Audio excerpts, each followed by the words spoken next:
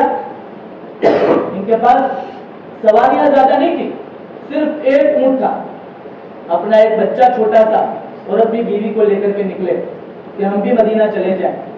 ابھی راستے میں پہنچے, آدھا ہی راستہ ہوا ہے, وہ چل رہے ہیں, بچہ اور بیوی اونٹ پر سوار ہے. بنو مغیرہ جو ان کی اہلیہ ام سلمہ کے قبیلہ تھا, ان لوگوں کو پتا چل گیا کہ ابو سلمہ نکل چکے ہیں. فوراً ان کے قبیلے والے آئے اور کہا کہ تم کو جانا ہے تو جاؤ, تمہیں اجازت ہے, لیکن ہم ہماری بیٹی کو جانے نہیں دیں گے. انہوں نے اپنی بیٹی اور ان کا بچہ ان دونوں کو وہاں سے لے کر کے جانے لگے. یہاں حضرت ابو سلمہ کے قبیلے والے بنو عبد الاسد کو پتا چل گیا, وہ بھی آ گئے. انہوں نے کہا بچہ تو ہمارا ہے, کیا ہے بیوی, ان کی بیوی کو کیا ہے, ان کے خاندان والے مانگ رہے, اور بچے کو کون مانگ رہے ہیں, حضرت ابو سلمہ رضی اللہ تعالیٰ عنہ کے خاندان والے بنو عبد الاسد کے قبیلے والے, کہ بچہ ہمارا ہے. ادھر سے یہ کھینچ رہے, ادھر سے یہ کھینچ رہے, بچے کا ہاتھ اتر گیا.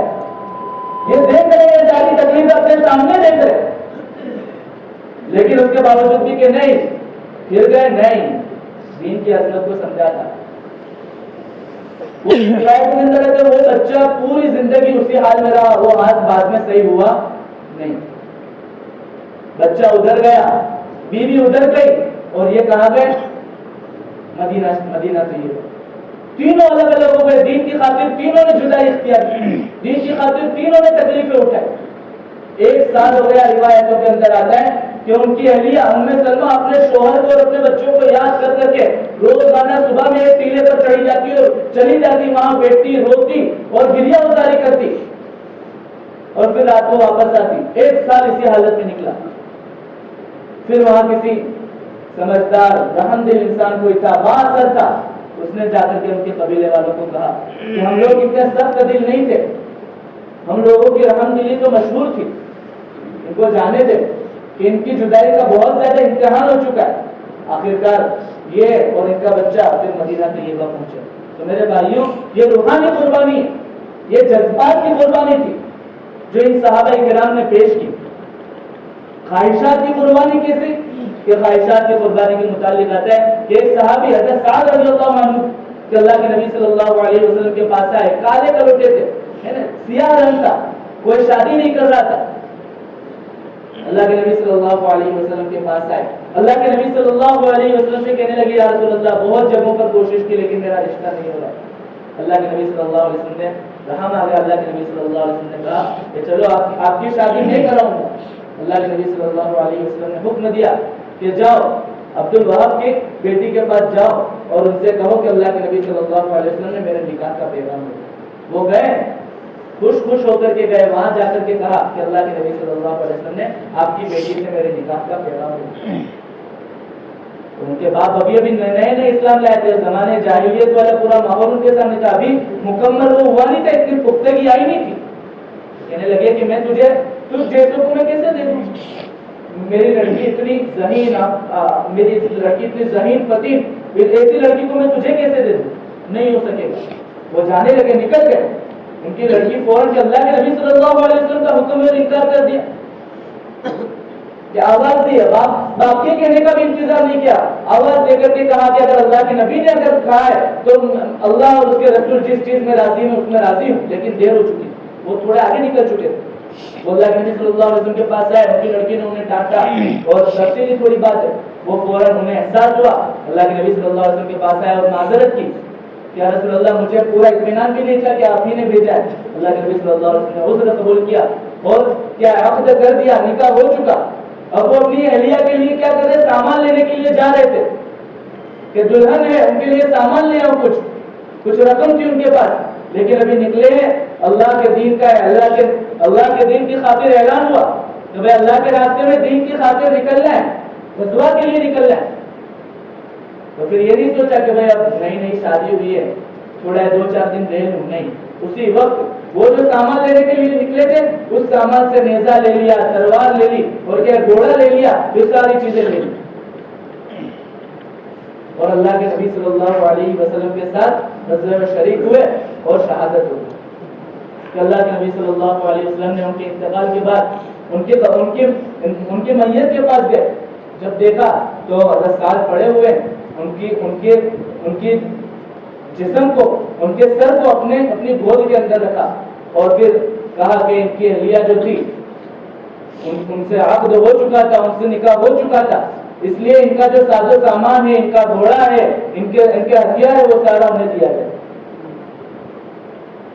تو میرے بھائیوں، یہ قربانی آتی ہے۔ حضرت حنظلہ رضی اللہ تعالیٰ عنہ کی شادی کے متعلق آپ نے سنا ہوگا، حضرت حنظلہ رضی اللہ، ابھی ایک پہلی رات ہوئی ہے، ابھی تو شادی ہوئی ہے، پہلی رات ہوئی ہے، ابھی غسل بھی نہیں کیا جناب، اعلان ہو رہا ہے، نکل گئے، پیچھے پلٹ کر کے نہیں دیکھا۔ یہ دین کی خاطر قربانیاں دی، اس کے باوجود بھی اللہ رب العزت قرآن کریم میں فرماتے ہیں أَفَحَسِبْتُمْ أَن تَدْخُلُوا الْجَنَّةَ وَلَمَّا يَأْتِكُم مَّثَلُ الَّذِينَ خَلَوْا مِن قَبْلُ مَسَّتْهُمُ الْبَأْسَاءُ وَالضَّرَّاءُ وَزُلْزِلُوا حَتَّى يَقُولَ الرَّسُولُ وَالَّذِينَ آمَنُوا مَتَىٰ نَصْرُ اللَّهِ أَلَا إِنَّ نَصْرَ اللَّهِ قَرِيبٌ۔ کہ کیا تمہارا یہ گمان ہے کہ تم جنت میں ایسے ہی داخل ہو جاؤ؟ اولین مخاطب کون ہے اس کے؟ صحابہ کرام ہیں۔ کون سے صحابہ کرام جن کی قربانیاں ہم نے بھی سنی، اور ایسی بے شمار قربانیاں ہیں کہ تاریخ کے اوراق ان کو لکھنے سے قاصر ہے، ایسی قربانیاں کہ ایسے صحابہ کرام کو سب سے پہلے مخاطب کر کے قرآن کریم کہہ رہا ہے کہ کیا تمہارا یہ گمان ہے کہ تم جنت میں ایسے ہی داخل ہو جاؤ گے؟ وَلَمَّا يَأْتِكُم مَّثَلُ الَّذِينَ خَلَوْا مِن قَبْلُ، یہاں تک حالانکہ ابھی تک تمہیں وہ تکلیفیں نہیں پہنچی جو تم سے پہلے لوگوں کو پہنچی۔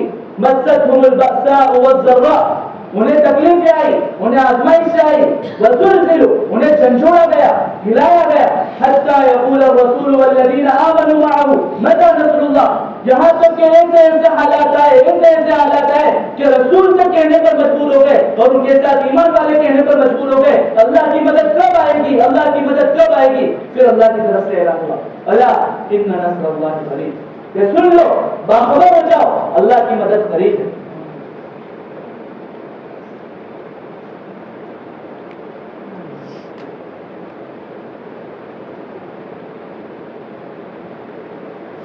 اللہ پاک قرآن کریم کے اندر فرماتے ہیں أَفَحَسِبْتُمْ أَنَّمَا خَلَقْنَاكُمْ عَبَثًا وَأَنَّكُمْ إِلَيْنَا لَا تُرْجَعُونَ، کہ کیا تمہارا یہ گمان ہے کہ ہم نے تمہیں ایسے ہی بیکار پیدا کر دیا کہ کوئی مقصد نہیں ہے ہمارا اور تمہیں لوٹ کر نہیں آنا ہے؟ اللہ پاک انسانوں سے کہہ رہے ہیں، ہم ہی سے مخاطب کر رہے ہیں کہ ہم نے تمہیں بیکار پیدا نہیں کیا، کہ وَمَا خَلَقْتُ الْإِنسَ وَالْجِنَّ إِلَّا لِيَعْبُدُونِ، کہ میں نے انسان اور جنات کو تو اپنی عبادت کے لیے پیدا کیا، اپنی بندگی کے لیے پیدا کیا۔ تو میرے بھائیوں، ہم سب کے سامنے آخرت ہے، ہم سب کے سامنے آخرت ہے، ہم سب کے سامنے اپنی موت ہے، یعنی موت کے بعد کی زندگی ہے، بے شمار آگے مراحل ہیں، ان مراحل سے ہم میں سے ہر ایک کو گزرنا ہے۔ کہ خالی ایک آیت پڑھ کر بتاتا ہوں، ایک تھوڑا سا ٹکڑا کر کے بتاتا ہوں کہ کیسا مرحلہ ہوگا۔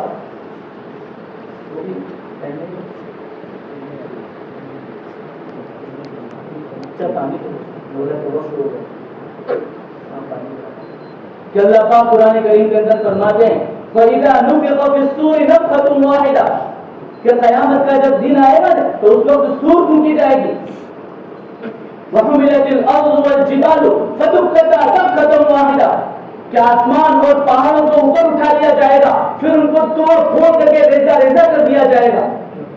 فَيَوْمَئِذٍ وَانشَقَّتِ السَّمَاءُ فَهِيَ يَوْمَئِذٍ وَاهِيَةٌ، کہ آسمان پھٹ پڑے گا اور وہ اس دن بالکل ہلکا، بالکل باریک، کمزور ہو جائے گا۔ وَالْمَلَكُ عَلَىٰ أَرْجَائِهَا، فرشتے اس وقت عرش کے ارد گرد کناروں پر کھڑے ہوں گے۔ وَيَحْمِلُ عَرْشَ رَبِّكَ فَوْقَهُمْ يَوْمَئِذٍ ثَمَانِيَةٌ، اور آپ کے رب کا عرش اس دن 8 بڑے مضبوط فرشتے اٹھائے ہوئے ہوں گے۔ يَوْمَئِذٍ تُعْرَضُونَ، جس دن تمہیں پیش کیا جائے گا، لا تخفى منكم خافیہ، کوئی چیز تم سے پوشیدہ نہیں رہے گی، ہر چیز، ہر عمل تمہارے سامنے آ جائے گا تم نے کیا کیا۔ فَأَمَّا مَنْ أُوتِيَ كِتَابَهُ بِيَمِينِهِ، تو جس کو اس کا نام اعمال دائیں ہاتھ میں دے دیا گیا، فَيَقُولُ هَاؤُمُ اقْرَءُوا کِتَابِیَهْ، کہے گا آؤ میرے نام اعمال کو پڑھو، انی ظننت انی ملاق حسابیہ، مجھے ایسا لگتا ہے مجھے میرا حساب مل چکا۔ فَهُوَ فِي عِیشَةٍ رَاضِیَةٍ، وہ ہمیشہ ہمیش کے عیش والے ماحول میں رہے گا، ہمیشہ ہمیش کی عیش والی زندگی میں رہے گا۔ فی جنت عالیہ کہ عالیشان جنت کے اندر ہوگا.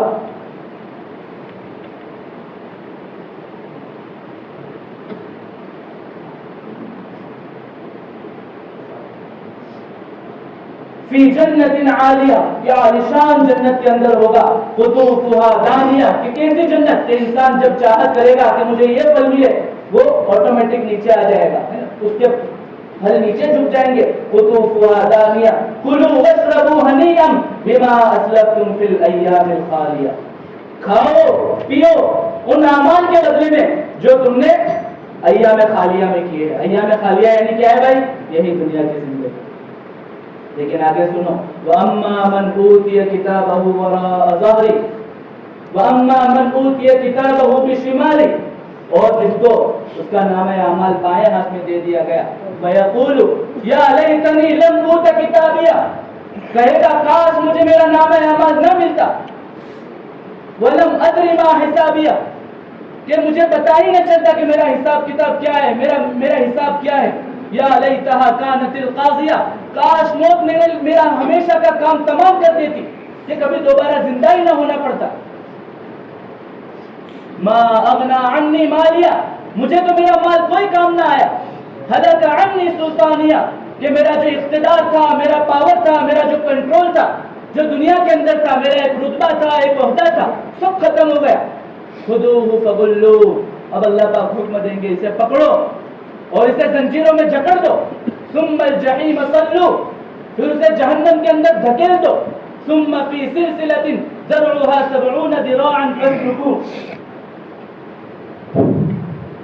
پھر اسے ایسی جہنم کے اندر جس میں 70 گز لمبی زنجیروں سے اسے ڈالا جائے گا. فاسلکوہ اس کے اندر ڈال دو. انہ کان لا یؤمن باللہ العظیم وہ عظیم رب کے اوپر, عظیم پروردگار کے اوپر ایمان نہیں لاتا تھا. ولا يحض على طعام المسکین اور مسکین اور یتیموں کو کھانا کھلانے کی لوگوں کو آمادہ نہیں کرتا تھا. فلیس له اليوم هاهنا حمیم آج اس کا کوئی مددگار نہیں ہوگا. ولا طعام الا من غسلین اور کھانا اسے نہیں ملے گا مگر غسلین والا. غسلین کے بارے میں آتا ہے کہ جہنمیوں کے خون اور پیپ کو دھو کر کے جو نکلے گا وہ اسے پلایا جائے گا. کہ روایتوں کے اندر آتا ہے کہ اگر اس کا ایک پیالہ یا ایک ڈول اگر دنیا کے اندر ڈال دیا جائے پوری دنیا بدبو سے بھر جائے. لا یأکلہ الا الخاطئون کہ اسے نہیں کھائیں گے مگر خطاکار, گنہگار. تو میرے بھائیوں یہ سارے مراحل ہیں, اس سارے مراحل سے ہر انسان کو گزرنا ہے. کل نفس ذائقۃ الموت ہر نفس کو موت کا مزہ چکھنا ہے. وَإِنَّمَا تُوَفُّونَ أُجُورَكُمْ يَوْمَ الْقِيَامَةِ اور تمہیں تمہارے اعمال کا پورا بدلہ دیا جائے گا. فَمَنْ زُحْزِحَ عَنِ النَّارِ وَأُدْخِلَ الْجَنَّةَ فَقَدْ فَازَ جسے جہنم کی آگ سے دور کر دیا گیا اور جنت میں داخل کر دیا گیا تو وہی کامیاب ہے. وَمَا الْحَيَاةُ الدُّنْيَا إِلَّا مَتَاعُ الْغُرُورِ دنیا کی زندگی تو دھوکے کا سامان کہ دنیا کی حیثیت کو, دنیا کی قیمت کو سمجھنے کے لیے اتنا ہی کافی ہے کہ دنیا کو بنانے والا خود کہتا ہے کہ یہ دنیا دھوکے کا گھر ہے. میرے بھائیوں یہ دنیا دل لگانے کے لیے نہیں ہے, کام چلانے کے لیے ہے. یہ دنیا کام چلانے کے لیے, دل لگانے کے لیے نہیں ہے. حقیقت والی زندگی تو کیا ہے؟ آخرت ہے. اللہ پاک قرآن کریم کے اندر فرماتے ہیں وَمَا هَذِهِ الْحَيَاةُ الدُّنْيَا إِلَّا لَعِبٌ وَلَهْوٌ دنیا کی زندگی تو ایک کھیل کود ہے. وَلَلدَّارُ الْآخِرَةُ لَهِيَ الْحَيَوَانُ کہ حقیقت میں آخرت کی جو زندگی ہے وہ کوئی زندگی ہے. لَوْ كَانُوا يَعْلَمُونَ کاش انہیں پتا چلتا. ہمارے سامنے وہ زندگی ہے. اللہ پاک اللہ کے نبی صلی اللہ علیہ وسلم سے کہہ رہے ہیں وَلَلْآخِرَةُ خَيْرٌ لَكَ مِنَ الْأُولَىٰ کہ آخرت کی زندگی دنیا سے کئی گنا زیادہ بہتر ہے. میرے بھائیوں اس دنیا کے اندر رہ کر کے آخرت کی تیاری کرنی ہے. ہر انسان سے وہاں حساب کتاب ہونا ہے, اپنی زندگی کو بنانا ہے, اپنی آخرت کو سنوارنا ہے. اور اس کے لیے یہی موقع ہے کہ اللہ کے نبی صلی اللہ علیہ وسلم نے فرمایا ما تزال قدم عبد یوم القیامت حتی یسأل عن 40 کہ قیامت کے دن آدمی کے قدم اس کی جگہ سے اس وقت تک نہیں لیں گے جب تک کہ اسے 4 چیزوں کے متعلق سوال نہ کر لیا جائے. بھئی کون سی 4 چیزیں؟ عن عمرہ فیما افناہ سب سے پہلا سوال ہوگا زندگی کے متعلق کہ زندگی کو کہاں گزارا, کہ اللہ کو راضی کرنے والے کاموں میں گزارا یا اللہ کو ناراض کرنے والے کاموں میں گزارا؟ دوسرا سوال ہوگا وعن شبابہ فیما ابلا، جوانی کو کہاں گزارا؟ اللہ کو راضی کرنے والے کاموں میں گزارا یا اللہ کو ناراض کرنے والے کاموں میں گزارا؟ جوانی کو الگ لانے کا مقصد یہ ہے کہ جوانی کی اہمیت پتہ چلے کہ اللہ کے نبی صلی اللہ علیہ وسلم نے خاص طور پر اس کا الگ سے ذکر کیا کہ جوانی کتنی قیمتی ہے، جوانی کتنی زیادہ اہم ہے۔ تیسرا سوال ہوگا وعن مالہ من این اکتسبہ وفیما انفقہ، کہ مال کے متعلق سوال ہوگا کہاں سے کمایا تھا اور کہاں خرچ کیا۔ میرے بھائیو آج یہ سارے مسائل ہیں، مال کے متعلق بڑے مسائل، کہ آدمی کما رہا ہے اس کو ایسا لگ رہا ہے ظاہری اعتبار سے کہ میں تو حلال کما رہا ہوں، لیکن مجھے پتا نہیں ہے، تجارت کرنے گیا جھوٹ بول دیا، کسی چیز کی اہمیت اتنی بتا دی جتنی اس کی اہمیت تھی نہیں۔ کہ اللہ پاک قرآن کریم کے اندر مال کا کہ جو پیٹ میں جو غذا جاتی ہے نا کہ اس کا حلال ہونے کا اثر کتنا ہے کہ یا ایھا الذین آمنوا کلوا من الطیبات واعملوا صالحا، کہ ایمان والو پاکیزہ چیزیں کھاؤ، پاک چیزیں کھاؤ اور نیک اعمال کرو۔ تو پاک چیزیں کھائی جائے گی، حلال چیزیں کھائی جائے گی تو اس کا کانٹیکٹ ہے، اس کا ربط ہے اعمال صالحہ کے ساتھ۔ جو انسان حلال حرام کی تمیز نہیں کرتا ہے، جو کچھ آتا ہے کھا لیتا ہے، پی لیتا ہے، تو میرے بھائیوں اعمال صالحہ کی توفیق نہیں ہوتی، عبادتوں کی توفیق اسے نہیں ہوتی ہے۔ وَعَنْ عِلْمِهِ مَاذَا عَمِلَ فِيهِ، چوتھا سوال ہوگا علم کے اوپر کیا عمل کیا؟ میرے بھائیوں ہم سب کے سامنے ایک زندگی ہے، ہم سب کے سامنے آخرت ہے، ہم سب کے سامنے موت ہے، ہم سب کے سامنے محشر ہے کہ یوم یفر المرء من اخیہ، وہ ایسا منظر ہے ہم سب کے سامنے جب بھائی بھائی سے بھاگے گا، وَأُمِّهِ وَأَبِيهِ، ماں سے بھاگے گا، باپ سے بھاگے گا، وَصَاحِبَتِهِ وَبَنِيهِ، اپنی بیوی سے بھاگے گا، بچوں سے بھاگے گا، لِكُلِّ امْرِئٍ مِّنْهُمْ يَوْمَئِذٍ شَأْنٌ يُغْنِيهِ، ہر انسان اس وقت ایسے ٹینشن میں ہوگا جو اسے دوسروں سے بیزار کر دے گا کہ یوم ترونہا تذہل کل مرضعۃ عما ارضعت، کہ اس دن تم دیکھو گے کہ ہر دودھ پلانے والی اپنے دودھ پینے والے بچے کو بھول جائے گی، وتضع كل ذات حمل حملها، حمل والی عورت اپنا حمل جن بیٹھے گی، وترى الناس سکارا، تو لوگوں کو دیکھے گا کہ وہ نشے کی حالت میں ہے، وما هم بسکارا، حالانکہ وہ نشے میں نہیں ہوں گے، ولكن عذاب اللہ شدید، لیکن اس وقت ماحول ایسا ہوگا، عذاب اللہ کا اتنا خطرناک ہوگا کہ انسان اس عذاب کو دیکھ کر کے گویا کہ نشے میں مدہوش ہو جائے گا۔ تو میرے بھائیوں وہ سارے مراحل ہیں، ان سارے مراحل کی تیاری ہم سب کو فردن اپنی ذات کی سب سے پہلے کرنی ہے اور پھر اپنے گھر والوں کی کرنی ہے کہ اللہ پاک قرآن کریم میں فرماتے ہیں یا ایھا الذین آمنوا قوا انفسکم واہلیکم نارا، یا ایھا الناس قوا انفسکم واہلیکم نارا، کہ لوگوں سب سے پہلے اپنے آپ کو اور اپنے گھر والوں کو جہنم کی آگ سے بچاؤ، اور جنت میں داخل ہونے کے لیے، جہنم سے بچنے کے لیے اور اپنے گھر والوں کو، اپنے اہل و عیال کو، اپنی بستیوں کو اور امت کے ایک ایک فرد کو جنت میں داخلہ ہو جائے، اس کے لیے میرے بھائیو یہ دنیا کی زندگی ہے، اسی دنیا کے اندر اسی دنیا کی زندگی کو سنوارنا ہے، اسی دنیا کی زندگی کو بنانا ہے، اللہ کے حکموں والی بنانی ہے، پیارے آقا صلی اللہ علیہ وسلم کے طریقوں والی بنانی ہے، اور ایسی زندگی گزار کر کے جانا ہے کہ میرے بھائیو اللہ بھی راضی ہو، اس کے رسول بھی راضی ہو اور اس کے بندے بھی راضی ہو۔ کہ ہر چیز کی محنت ہے میرے بھائی، ہر چیز کی محنت ہے، دنیا میں ایک روپیے کے لیے بھی محنت ہوتی ہے، حالانکہ اس کے متعلق اللہ پاک فرماتے ہیں وَكَأَيٍّ مِّن دَابَّةٍ لَا تَحْمِلُ رِزْقَهَا اللَّهُ يَرْزُقُهَا وَإِيَّاكُمْ، کہ دنیا میں جتنے بھی چوپائے چلنے پھرنے والے ہیں وہ اپنے رزق کو اٹھائے نہیں پھرتے، اللہ ان کا رزق ان کو دیتا ہے اور تمہیں بھی دیتا ہے۔ اللہ پاک ایک موقع کے اوپر فرماتے ہیں وَمَا مِن دَابَّةٍ فِي الْأَرْضِ إِلَّا عَلَى اللَّهِ رِزْقُهَا، زمین پہ جتنے چلنے پھرنے والے ہیں رزق کی ذمہ داری اللہ کی ہے۔ تو میرے بھائیوں جس چیز کی ذمہ داری اللہ نے لی اس کی فکریں ہم کر رہے ہیں، اور جس چیز کی ذمہ داری ہم پر ہے اس سے ہم منہ موڑ رہے ہیں۔ کہ ہماری ذمہ داری ہم اپنی آخرت کی فکر کریں، اپنی نسلوں کی آخرت کی فکر کریں کہ ہم تک جس طرح سے صحابہ نے محنتیں کی، قربانیاں دی، ہم تک ایمان پہنچا، ہماری نسلوں تک ایمان پہنچے، اس کے لیے ہمیں قربانی دینی پڑے گی، کوئی اور نہیں آئے گا۔ اور میرے بھائیوں اگر ہم قربانی دیتے ہیں، اللہ ہم سے کام لیتا ہے تو یہ ہماری سعادت ہے کہ اللہ پاک تو قرآن کریم میں فرماتے ہیں وَإِن تَوَلَّوْا يَسْتَبْدِلْ قَوْمًا غَيْرَكُمْ ثُمَّ لَا يَكُونُوا أَمْثَالَكُمْ، اگر تم منہ موڑو گے تو اللہ کو کوئی پرواہ نہیں، اللہ دوسرے قوم کو لا کر کے کھڑا کر دے گا، وہ تمہاری طرح نہیں ہوں گے۔ تو میرے بھائیوں اگر دین کی خدمت کے اندر دین کی محنت کے اندر اللہ کا دین سب سے پہلے ہماری زندگی میں آ جاوے اس کی فکروں کے اندر اگر ہمارا حصہ لگ جاتا ہے تو سب سے پہلی بڑی سعادت ہماری ہے یہ ہماری خوش نصیبی ہے تو میرے بھائیوں اپنی آخرت کو سامنے رکھیں اپنی نسلوں کی آخرت کو سامنے رکھیں اور اس کے لیے میرے بھائیوں صحابہ نے تو کیسی کیسی قربانیاں دی جان کی قربانی دی مال کی قربانی دی جسم کی قربانی دی روح کی قربانی دی جذبات کی قربانی دی صلاحیت کی قربانی دی ہمیں اتنی سب قربانیاں نہیں چاہیے جاتی ہم سے تو